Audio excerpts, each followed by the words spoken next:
Today, welcome to Wonderland, the DFA Daily to the 17th of June 2020.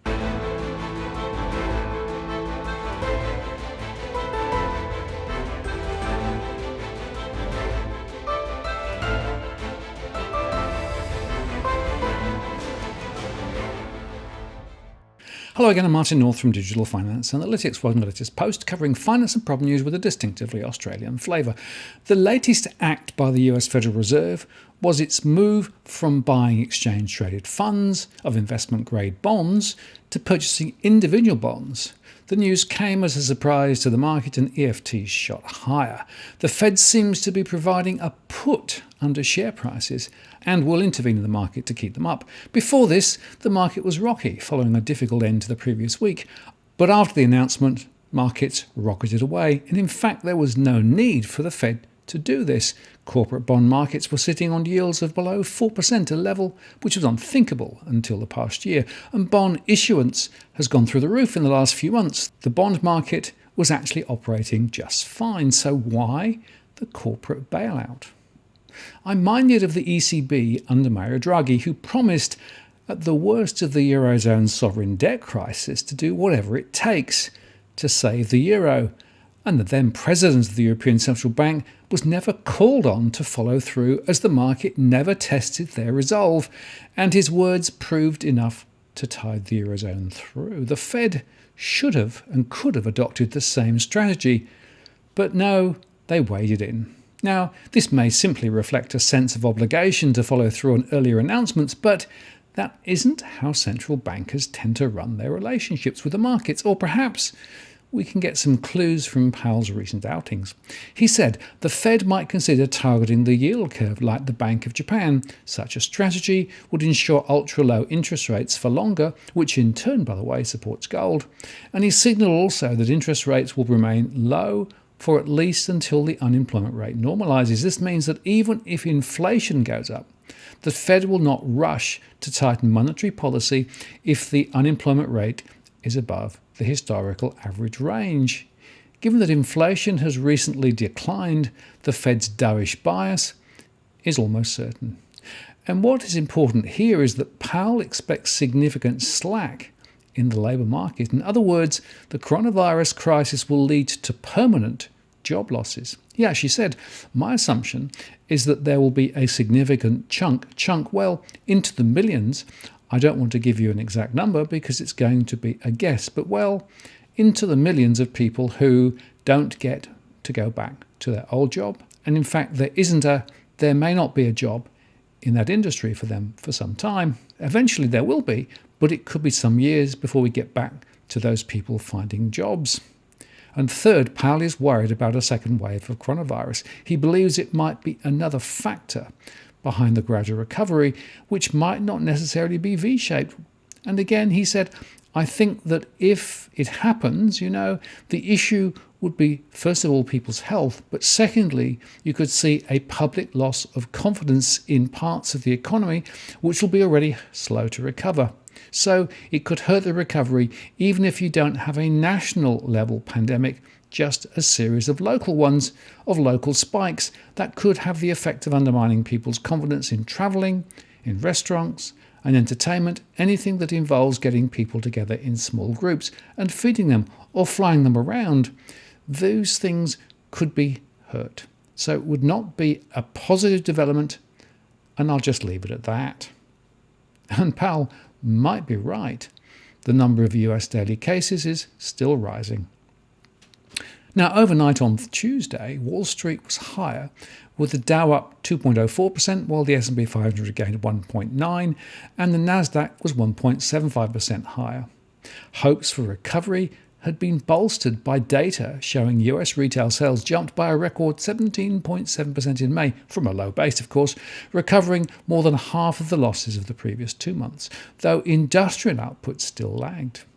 The Trump administration was also reportedly preparing around $1 trillion of infrastructure investments, something which was initially promised more than 3 years ago. There is little doubt The global economy bottomed in April and is poised to post record high growth rates over May and June, strongly lifting third quarter GDP above its second quarter trough, wrote economists at JP Morgan. But questions about the extent of lasting damage will have to wait for a number of months before being resolved.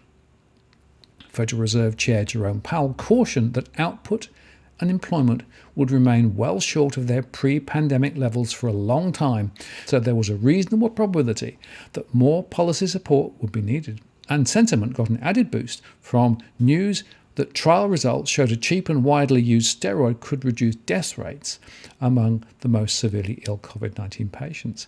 Let the virus continue to spread as infections hit record highs in 6 US states, and Beijing struggled to contain a fresh outbreak in the Chinese capital. And all the talk of recovery took some of the shine off sovereign bonds, with the US 30-year yields up to 1.53%, having risen by the most in a month on Tuesday. That in turn helped the US dollar bounce modestly from recent 3-month lows to stand at 97.063 against a basket of currencies. But as the APRA reported, you still cannot fight the Fed. A new survey suggests professional investors have followed retail investors into the market but remain deeply and justifiably skeptical about valuations and fundamentals. Fund managers have been forced to shake off their deep skepticism about the true state of the global economy and buy into the incredible rallies that have sent Wall Street soaring 40% since late March and sent the ASX up 30%. Bank of America Merrill Lynch survey of 212 mainly US fund managers with $867 billion under management found cash levels in June fell from 5.7% to 4.7%, which was the biggest monthly decline since August 2009, when institutions started to put money to work at the back end of the GFC. At the same time, net equity exposure inside hedge funds leapt from 34% to 52%, the highest level since September 2018. So this data suggests professional investors have been left with little choice but to try to follow the army of retail investors, including the slightly frizzled newbies who've stormed the US market, and to a lesser extent the Australian one, in surfing the momentum created by the gradual reopening of economies and the tide of liquidity created by the Federal Reserve and other central banks. But while fund managers might be increasingly buying into this rally, it appears there's a long way to go before they believe in it. The survey shows 53% of managers believe this is a bear market rally, with 37% describing it as a new bull market. There is a vast disconnect between actions and beliefs. Only 18% of those surveys believe the US economy will see a V-shaped recovery, despite what you might read into the messages from Wall Street's rallies. And a net 78% of investors, a record in the survey, believe the market is overvalued. The apparent disconnect between investors' actions and their concerns about the market isn't all that surprising. After all, it's a numbers game, and there would be a few professional investors who could afford to tell their clients that they didn't get at least a piece of the fastest rally in generations, and perhaps fund managers are now reading the nuances in a reasonably logical way. Some cautious optimism is warranted. The reopening of economies around the world has seen a pleasing bounce in activity towards pre-COVID levels. And while there will be lingering concerns about new outbreaks of infection, like we're seeing in Beijing and in some American states, these mini outbreaks will likely continue for many months and may not mean a return to large-scale lockdowns, or it may. We'll have to wait and see. On top of that, governments and central banks appear prepared to do as much as they can, or perhaps, given what we've seen from the Fed's move to buy corporate bonds in recent days, whatever it takes to help businesses and households through a recovery that will be inherently sluggish because of social distancing. But fund managers are right to retain a high degree of skepticism and to position to protect clients from some of the downside risks that clearly remain as we emerge from this health crisis. So they described the mood of investors as fragile, neurotic, nowhere near dangerously bullish, which feels about right. And it could be months and perhaps even years before we have a good idea of how the economy will perform when governments wind back economic stimulus and what that means for company earnings. It's easy to ignore that when central banks are flooding the system with liquidity, but one day earnings will matter again. And it'll be fascinating to watch how fund managers position from here. Veteran Bell Potter broker Richard Cobbleson has been quick to point out the US market doesn't historically retest lows after a rally of this magnitude, and with the Fed seemingly determined to ensure punters feel as little pain as possible, professional investors will probably struggle to stay out of the market, even if their instincts are telling them to do so. And locally today, Asian market shares took a breather as a resurgence of coronavirus cases challenged market confidence in a rapid economic recovery, even as the rebound in US retail sales in May broke all records.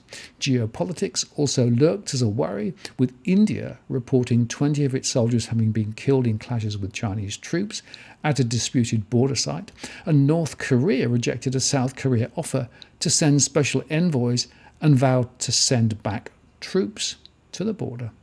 It was enough to inject a note of caution into trading, and Japan's Nikkei eased 0.7% after jumping almost 5% on Tuesday for its biggest daily gain in 3 months. The MSCI's broadest index of Asia-Pacific shares outside Japan went flat, having climbed 2.8% the previous day, with most markets across the region little changed. In commodity markets, gold was around 1,725 US and well within its recent range. Oil prices were pulled back by an increase in US crude inventories, having climbed 3% on Tuesday after the International Energy Agency raised its oil demand forecast for 2020. US crude lost 72 cents to 38.38, and the ASX closed up 0.83% to 5,991, and the Aussie was at 69.02, with Westpac now calling 72 cents by the end of 2020 and 76 cents by the end of 2021. Risk sentiment through to year's end will be volatile, but generally supportive. They say next year global growth will lift. But the local news is not so positive, as we see a rotation of unemployment of low-paid workers in retail and hospitality to more upmarket jobs. For example, the AFR reported that PwC will cut 400 roles in its consulting and financial advisory business, as well as its support function, after the pandemic cut demand for the Big Four firms' services. Staff were told about the cuts, which work out to about 5% of the firm's 8,000-strong workforce, at a firm-wide meeting which began at 3 p.m. on Wednesday. The move will involve partner retirements and staff redundancies, but the firm did not specify the breakdown between the groups. The move to cut staff comes 2 weeks ahead of the end of the firm's reduced working week program, which has seen the pay and hours of underutilised staff cut by at least 20% since the middle of April, a 4% annualised reduction. At the time, staff were told the move was designed to protect jobs and not make people redundant. Staff on the reduced working week will receive redundancy entitlements based on their regular full-time pay. PwC wants to have the restructure and redundancies completed by the end of July. We want to ensure our business is strong, is set to grow successfully and sustainably, and is focused on our clients and their needs, PwC CEO Tom Seymour told the Australian Financial Review. Equally, these are difficult decisions, and we are saddened that making structural changes in some of our businesses will cause some difficult impacts. We do not underestimate the impact this will have on our people, and we will work through this process as thoroughly and quickly as possible to bring our people certainty, Mr. Seymour told the Financial Review. At the start of the month, the revenue and the firm had fallen by more than 15% in April and May, with only compliance and audit work pretty much on track. At the time, he also noted the firm had projected annual revenue growth would be between 0 and minus 20% as clients deferred or cancelled projects. The move to cut staff in consulting comes less than a month after new leader David Mickering restructured the division into industry groupings instead of by function. PwC partners have been told that revenue in consulting is down by 15%. Strategy and a division of consulting is down by 47%, and management consulting is down by 15%.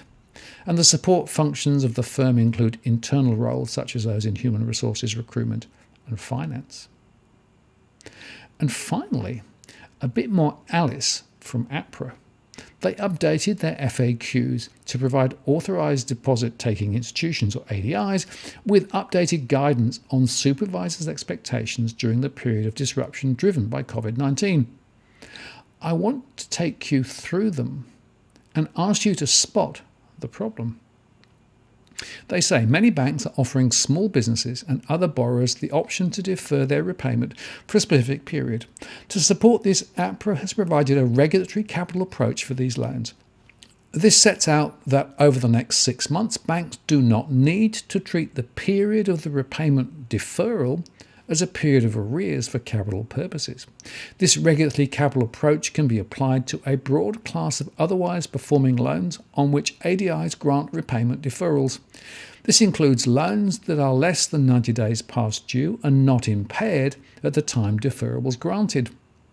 For small business loans, the regulatory capital approach applies where ADIs offer a repayment deferral of up to 6 months. Small business loans are defined for this purpose as total loan facilities up to $10 million.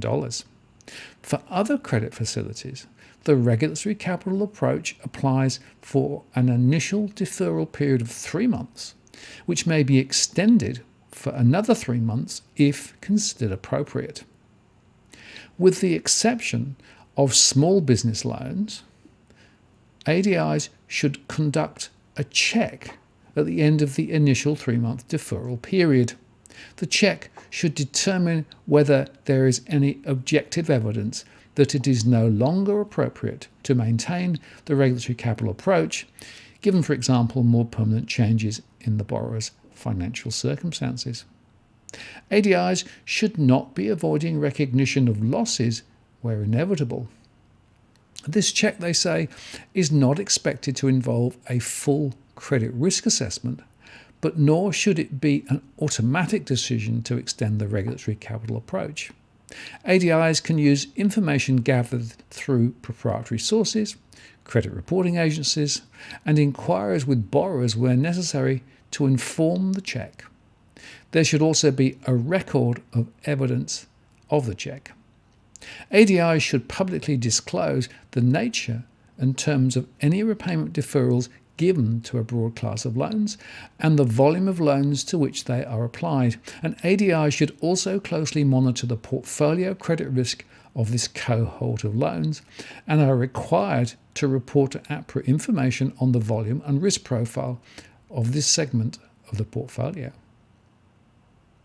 And then they went on to say, as outlined in Prudential Practice Guide APG 223, Residential Mortgage Lending, APRA's guidance on better practice in residential mortgage lending has been that there should be a full serviceability assessment for borrowers where there is a material change in loan conditions. In the current environment, APRA acknowledges that there may be operational challenges for ADIs in evaluating the long-term impact of economic stress on borrowers due to COVID-19. However, they say, this should not prevent changes to loan conditions where these are otherwise assessed to be prudent. Over the next 6 months period, APRA therefore accepts that some ADIs may not be able to complete a full serviceability assessment for borrowers seeking a change in their loan conditions, such as including converting from principal and interest to interest only, or for the extension of a loan term. Where changes to loan conditions are made that result in an interest-only period being granted without a normal serviceability assessment, APRA expects that a reasonable period for such an arrangement would not exceed 12 months. ASIC has confirmed that responsible lending obligations apply to new lending or increases to contractual credit limits for existing lending and should not be considered by lenders as a barrier to making other appropriate changes to the terms of existing loans in response to hardship situations. Appropriately assessing a borrower's ability to service and repay a loan continues to be an important component of new residential mortgage lending. And APRA notes ASIC's clarifications on the range of circumstances that lenders can consider when assessing a borrower's credit and likely future capacity to meet repayment obligations. This is consistent with APG 223, which states that as part of its serviceability assessment, an ADI would typically assess and verify a borrower's income and expenses having regard to the particular circumstances of the borrower. An inherent part of the APS 16 market risk framework is that where there is an increased risk, there is an increased capital requirement. Increased volatility experienced during March and April 2020 is consequently and appropriately expected to result in increased market capital risk. One aspect of the risk market internal model capital framework relates to model reliability being confirmed through back testing of model results to actual outcomes. Where model reliability falls, capital requirements are appropriately adjusted. Through mid-March to mid-April 2020, internal modelling banks are likely to have experienced an unusually high number of VAR backtesting exceptions. And APRA's view is that many of the exceptions experienced during that period are not evidence of deficiencies in an ADI's model. Accordingly, APRA will allow modelling ADIs to disregard backtesting exceptions that occurred in the month of March and April 2020 in determining a plus factor for an ADI, and disregard those exceptions in determining whether to apply a plus factor of 1 under paragraph 86 of APS 16. APRA believes this measure will prevent capital requirements from increasing in a way that is not consistent with the intent of the prudential standard. Modelling ADIs must still include exceptions from March and April 2020 in the number that is compared to a threshold of 10 exceptions to determine whether to submit an analysis of exceptions to APRA. And ADIs are currently required to revalue property used as security for residential mortgage exposures for the purposes of measuring regulatory capital when they become aware of material change in the value of property in an area or region. This is a requirement in Prudential Standard APS 112, Capital Adequacy, Standardized Approach to Credit Risk. APRA has previously proposed to remove this requirement as part of broader revisions to the prudential standards on regulatory capital. This was foreshadowed, they say, in APRA's consultation on revisions to the ADI capital framework in June 2019. The rationale for this change, in part, recognised that the calibration of the residential mortgage risk weights in APS 112 already includes an allowance for increases in the risk of residential mortgage exposures, including from house price movements. Additional movements in risk weights from the revaluation of residential mortgage properties has the potential, they say, to be excessively pro-cyclical in amplifying ADI capital requirements. Given these considerations and the intention to remove the revaluation requirement, APRA is clarifying that ADIs will not be expected to revalue residential mortgage properties for the purpose of meeting APS 112. This applies with immediate effect. ADIs, however, may consider it appropriate to continue to conduct revaluations for broader risk management and other purposes, and nothing in this FAQ is intended to discourage ADIs from doing so where they consider it prudent. Now, did you spot it? APRA are basically further insulating the banks from any potential property value falls. This is yet another sign of state support for our private banks. Very Fed-like, actually. After all, you must protect the financial system at all costs. So let's change the rules and post-justify the decisions. But then, such as this is just another day in the office in Aliceville. I'm Martin North from Digital Finance Analytics. Many thanks for watching, and I'll see you again next time.